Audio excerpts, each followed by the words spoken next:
पाकिस्तान बम बन गया, हमारे पास बम है, सारे मिसाइल लेके बैठे हुए हैं, लेकिन नहीं, दिस इज इररेलेवेंट नाउ।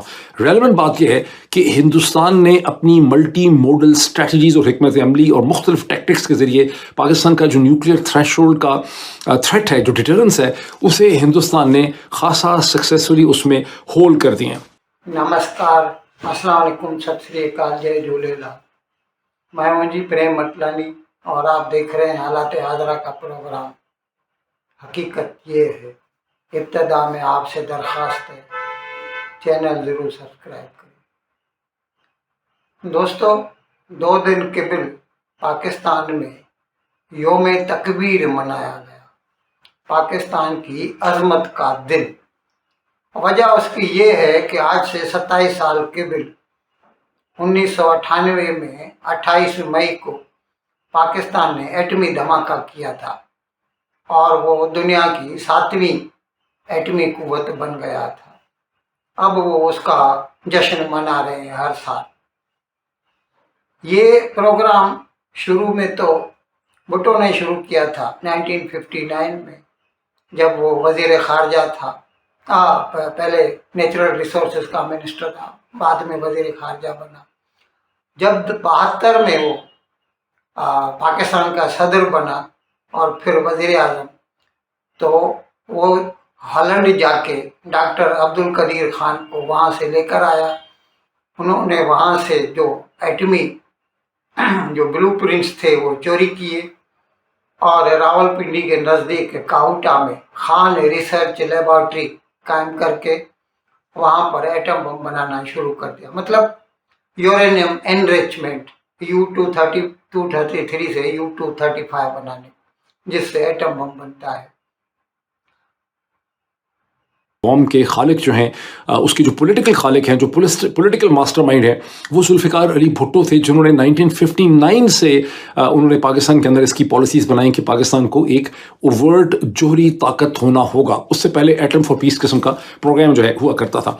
इसके साथ ही अब कहने को तो दुनिया ये कहती है कि एटमी कुव्वत बनने से ये फ़ायदा है कि आपको एक न्यूक्लियर डिटरेंट मिल जाता है।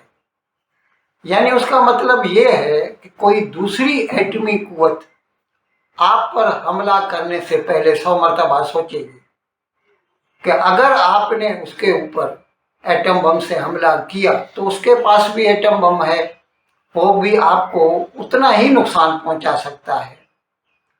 लेकिन पाकिस्तान ने इसको 180 डिग्रीज अपोजिट ले लिया और उसने एक मरतबा जब वो एटमी कुव्वत बन गया तो भारत को हर बात पे धमकी देने लगा। अगर तुम ऐसा करोगे तो हम तुम्हारे ऊपर एटम बम गिरा देंगे, अगर तुम वैसा करोगे तो हम तुम्हारे ऊपर एटम बम गिरा देंगे। और इसकी वजह से नॉर्मली जो कांग्रेस की सरकारें रही हैं भारत की, या एक बीजेपी की सरकार थी वाजपेयी की 1998 से 2004 तक, उसने भी इसे फेस वैल्यू पे ले लिया। और बावजूद इसके कि 13 दिसंबर को जब पार्लियामेंट पे हमला हुआ था, 13 दिसंबर 1999, उस वक़्त भी जो है भारत ने इसे फेस वैल्यू पे लिया। जंग की हालत पैदा हो गई थी, लेकिन पाकिस्तान को कोई सज़ा नहीं दी गई। अब जब से मोदी आया है भारत में 2014 से, तो मोदी ने ये जो उनका एक माया जाल था न्यूक्लियर ब्लैकमेल, उसको तोड़ दिया। पहले 2016 में उरी में जब पाकिस्तान ने दहशतगर्दाना हमला किया तो भारत ने सर्जिकल स्ट्राइक कर दी।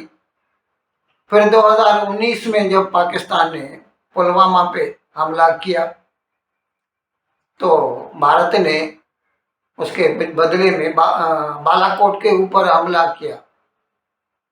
और अब 2025 में जब पहलगाम में पाकिस्तान ने, उसके दहशतगर्दों ने हिंदुओं का कत्लेआम किया, तो मोदी सरकार ने 7 मई को पाकिस्तान के ऊपर हमला करके इस न्यूक्लियर ब्लैकमेल की धज्जियां उड़ा दी। अब इस सिलसिले में पाकिस्तान के जो दानिश्वर हैं, और एक के मुईद पीरजादा है, उसके मैं कई आपको क्लिप दिखा चुका हूँ। वो क्या कहता है कि पहले क्यों बनाया गया था एटम बम, पाकिस्तान ने क्यों बनाया, आप खुद सुनिए। और वहाँ पर वो कहते ही हैं कि मल्टी डोमेन इंटीग्रेशन के ज़रिए, ये दोनों ये कहते हैं, बाकर भी कह रहे हैं, आदिल भी कह रहे हैं, हिंदुस्तान ने, जिस मल्टी डोमेन से मतलब है कि कई किस्म के डोमेन्स को वो इस्तेमाल कर रहे हैं, जिसमें उनके रेगुलर एयरफोर्स भी है, जो बैंड एयरक्राफ्ट हैं इंडियन एयरफोर्स के, उसके ड्रोन्स हैं, उनके ग्राउंड के मिसाइल सिस्टम हैं, ब्रामोस हैं, उनके ज़रिए उन्होंने पाकिस्तान का पूरा जो न्यूक्लियर डॉक्ट्राइन है उससे उन्होंने चैलेंज कर दिया। ये चीज़ डॉन में छपी है, अमेरिका की होती बात तो कुछ और था, ये नाचीज़ बेचारा मुईद पीरजादा कह रहा होता तो कुछ और था, लेकिन ये डॉन अखबार के अंदर छपा है with the best possible Pakistan own sources. इसकी ये अहमियत है, इसको फील करें, बिकॉज बहुत से लोग इन चीज़ों की डिफरेंसेस को अंडरस्टैंड नहीं कर सकते। अब उसके बाद बाकर ये कहते हैं, बाकर ये भी कोट करते हैं कि 2022 के मार्च में जब हिंदुस्तान का एक ब्राह्मोस मिसाइल पाकिस्तान में आके खामोशी से गिर गया और पाकिस्तानियों को 1-1.5 दिन के बाद पता नहीं उसका पता चला है, तो उस वक़्त हिंदुस्तान का कहना ये था कि ये गलती से एक ब्राह्मोस मिसाइल फायर हो गया है। उस वक़्त भी पाकिस्तान के जो मिलिट्री जो ऑफिसर्स थे, बहुत सौ से मेरी बात हुई थी, उनका ख्याल था कि नहीं, हिंदुस्तान ने पाकिस्तान के डिफेंसेस को, ग्राउंड डिफेंसेस को टेस्ट किया है कि क्या इनकी कोई डिटेक्शन एबिलिटी है, और ये पता चला हिंदुस्तान को कि पाकिस्तान की कख किस्म की डिटेक्शन एबिलिटी नहीं है। और उस वक़्त भी डॉक्टर शीरी, उसके बाद वो फिर ये बात भी मानता है कि पाकिस्तान ये जो न्यूक्लियर ब्लैकमेल करता रहा भारत को, इसको मोदी सरकार ने किस तरह उसकी धज्जियां उड़ा दी और वो जो ब्लफ है ना, उसको तोड़ के रख दिया। उसका ये भी कहना है कि 2022 में जब भारत का एक ब्रह्मोस पाकिस्तान में आके गिरा था, कोई नुकसान नहीं हुआ था, तो भारत ने उसे ऐसा दिखाया था कि गलती से निकल गया। अब वो उनका कहना ये है, और वो शीरी मज़ारी जो ह्यूमन रिसोर्सेज की मिनिस्टर थी इमरान खान की सरकार में, वो उसका एक ट्वीट दिखाता है जिसमें वो ऐसा कहती हैं कि ये भारत ने पाकिस्तान को आजमाया था, पाकिस्तान का एयर डिफेंस सिस्टम आजमाया था कि वो कितना मजबूत है, और इससे ये साबित हो गया कि पाकिस्तान का एयर डिफेंस सिस्टम जो है ना, बिल्कुल ही नाकारा है, किसी काम का नहीं। इसी वजह से 2025 की 7 मई को और 10 मई को भारत ने पाकिस्तान के ऊपर हमला किया, तो पाकिस्तान का एयर डिफेंस सिस्टम उसका बाल भी बांका करने से नाकाबिल रहा। मज़ारी साहिबा ने उस वक्त कहा था कि ब्राह्मोस की स्पीड इतनी है, उसकी एक्यूरेसी इतनी है कि इसका रास्ता रोकना जो है मुश्किल है।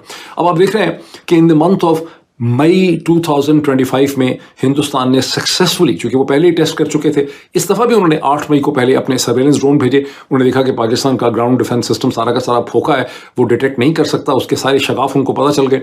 तो जब उन्होंने अपने ब्राह्मोस के ज़रिए पाकिस्तान के 11 बेसिस को हमला किया, तो पाकिस्तान किसी भी जगह पर गालिबन किसी भी चीज़ को रोक नहीं सका। इसकी मज़ीद एविडेंस मैं आपके सामने रखता हूँ, फिर आपको समझ भी आई। किसी एक जुमले पर ना जाइए, मैं बड़ा परेशान हूँ लोगों से जो आपके एक जुमले 30 सेकेंड यहाँ से निकाल के उसका एक जो है टुकड़ा बना देते हैं अपनी दुकानदारी चमकाने के लिए ट्विटर के ऊपर, जिसमें सारी की सारी डिस्कशन आउट ऑफ कॉन्टेक्स्ट हो जाती है। और उनका सारा का सारा हदफ जो है starting from 8th, 9th and 10th मई, वो पाकिस्तान एयरफोर्स था। उन्होंने पाकिस्तान की मिलिट्री के बेसिस के ऊपर, कैंटोनमेंट्स के ऊपर, GHQ या इस किस्म के ऑपरेशनल सेंटर्स पे उन्होंने हमले नहीं किए, बड़ी फौज के ऊपर, उन्होंने नेवी के ऊपर हमले नहीं किए।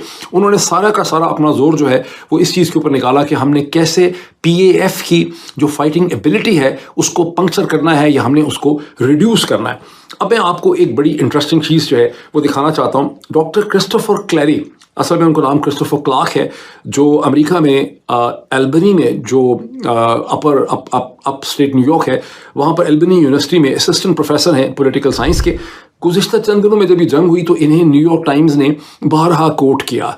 उनको कोट करने की अहमियत दी थी कि सारी वेस्टर्न वर्ल्ड में अगर कोई उनको ऐसा स्कॉलर मिल रहा था जो ज़रा पाकिस्तान की तरफ सिंपैथेटिक, असल में सिंपैथेटिक नहीं, डॉक्टर क्लेरी एक ऑब्जेक्टिव एनालिसिस दे रहे थे पाकिस्तान की मिलिट्री का, वो अप्रिशिएट कर रहे थे कि पाकिस्तान की मिलिट्री की फाइटिंग एबिलिटी जो है वो बहुत अच्छी है।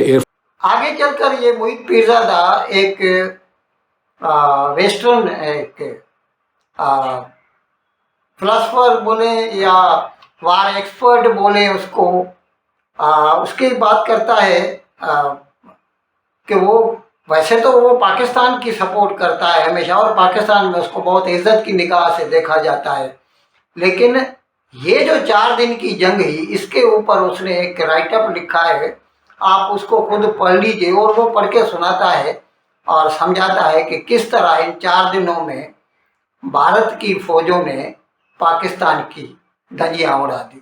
न्यूयॉर्क टाइम्स ने उनको इसी पॉइंट ऑफ व्यू से दिखाया कि वो पाकिस्तान का जहां पॉइंट ऑफ व्यू देना चाहते थे या एक पर्सपेक्टिव देना चाहते थे, तो क्रिस्टोफर क्लैरी को वहां पे वो कोट करते थे। और अब क्रिस्टोफर क्लैरी ने स्टिमसन सेंटर में, जो न्यूक्लियर इश्यूज़ के हवाले से एक बहुत ही मुस्तनद इदारा है, अमेरिका का एक थिंक टैंक है, वहाँ पर उनका एक ऐसे छपा है जिसका उन्वान है, मैं आपको स्क्रीन के ऊपर दिखाता हूँ, इसको आपको पढ़ना चाहिए। 4 days in May, 4 days in May, India Pakistan crisis. और इसके जो की पॉइंट्स हैं समरी के, वो मैं स्क्रीन पे भी आपको दिखाता हूँ, ये मेरे हाथ में, आप इसको देख सकते हैं, इसके की पॉइंट्स को। Available information also permits several conclusions about the military situation during the crisis. अब ये की कंक्लूजन्स हैं, ऐसे बहुत लंबा चौड़ा, ये उसके की कंक्लूजन्स हैं और ये की कंक्लूजन्स बड़े अहम हैं। पहला कंक्लूजन देखें, India demonstrated, I read and you should read it from the screen. मैं चाहूँगा कि आप, मेरी हमेशा कोशिश होती है कि आप एक्चुअल सोर्स तक जाएं, किसी एंकर की परवाह ना किया करें, एक्चुअल सोर्स तक जाएं, आपको मिल जाएगा, वहाँ इसको पढ़ें, आपकी जिम्मेदारी बनती।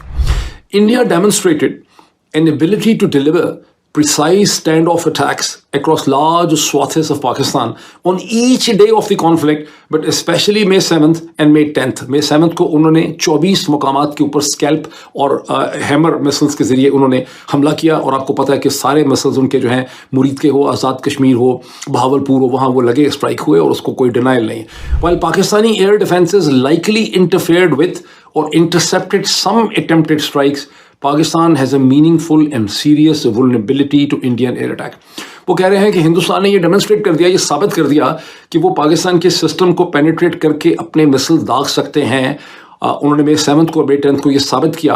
पाकिस्तान ने कोशिश की, उन्होंने इसमें इंटरफेयर करने की कोशिश की इस मिसाइल ऑन स्लॉट में, लेकिन ये बात बड़ी वाज़ेह, ये बड़ी एकेडमिक, डिप्लोमेटिक, केयरफुल लैंग्वेज है, ये बात वाज़ेह है कि पाकिस्तान को एक सीरियस वुल्नरेबिलिटी है, मीनिंगफुल वुल्नरेबिलिटी है, शगाफ है उनके एयर डिफेंस सिस्टम के अंदर। इन अल्फाज के साथ आज का प्रोग्राम ख़त्म करने आपसे इजाज़त चाहता हूँ, लेकिन विदाई लेने से पहले एक मरतबा फिर आपसे मेरी दरख्वास्त है कि जिस किसी साहब या साहिबा ने अब तक हमारे इस चैनल को सब्सक्राइब नहीं किया, अज़राए करम इसको जल्द से जल्द सब्सक्राइब करें, प्रोग्राम को लाइक करें, शेयर करें और घंटी का बटन दबाने में बहुत बहुत शुक्रिया। खुदा हाफ़िज़।